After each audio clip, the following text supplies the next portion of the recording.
রান্নার সময় ফেলে দেওয়া জিনিসই যে সংসারের ভরসা হয়ে উঠতে পারে তা যেন ভাবাই কঠিন। শুনে চক্ষু চড়ক গাছ হলেও মাছের ফেলে দেওয়া আঁশ শুকিয়ে বিক্রি করে অনেকেই মাসে আয় করছেন বেশ বড় অঙ্কের টাকা। এগুলি ফালিয়ে দেবো, সেই জিনিস বিক্রি করে যদি আমি 2টা টাকা পাই তাহলে আমার লিগেই ভালো হলো। মানিকগঞ্জের ঘিওর উপজেলার মাছ ব্যবসায়ী প্রবাস রাজবংশী মাছ বিক্রির পাশাপাশি মাছের আঁশ শুকিয়ে বিক্রি করে তিনি বাড়তি আয় করছেন। তার দেখা দেখি ওই এলাকার অনেকেই এই অভিনব ব্যবসার দিকে ঝুঁকছেন। সে এখন স্বাবলম্বী হয়েছে, তার দেখা দেখি আরো এলাকার 2-4 জন মাছ কাটে এই মাসিক চুষা বেচে মাসে 10-12 হাজার টাকা বিক্রি করে। এখন ওরাও স্বাবলম্বীর দিকে আছে।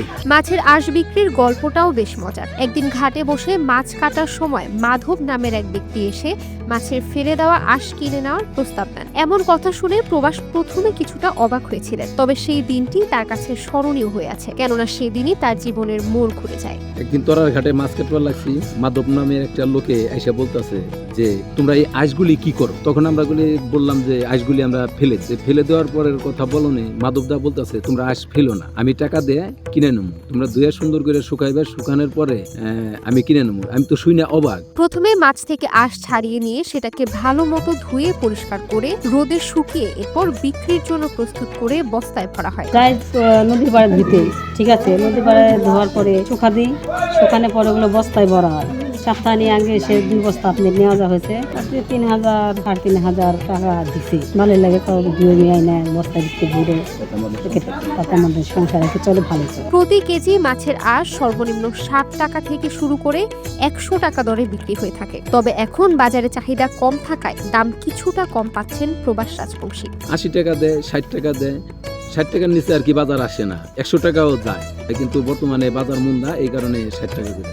প্রতি মাসে তিনি 1 থেকে 1.5 মণ মাছের আঁশ সংগ্রহ করতে পারেন। তাকে দেখে ওই এলাকার অন্য মাছ ব্যবসায়ী সহ অনেকেই এখন মাছের আঁশ বিক্রি করে স্বাবলম্বী হওয়ার পথে। মাসে আপনার 1-1.5 মণ চুষা হয়, 2 মাস পর দিলে পর 100 কেজি বা 120 কেজি এরকম 3 মণ এরকম দিতে পারি। তাতে আমাকে পাড়ার সবাই 4-5 জনে মিলে মাছ কাটি, তারা সবাই এখন আমার দেখা দেখি তারাও শুকিয়ে আঁশগুলি ওই মাধবদার কাছে বিক্রি করে। মাছের আঁশ বিক্রির এই বাড়তি আয় প্রবাস রাজবংশীর সংসার চালানোর ক্ষেত্রে সহায়ক এক ভূমিকা রাখছে। স্ত্রী সন্তানদের নিয়ে তিনি বেশ সুন্দর একটা জীবন পেয়েছেন।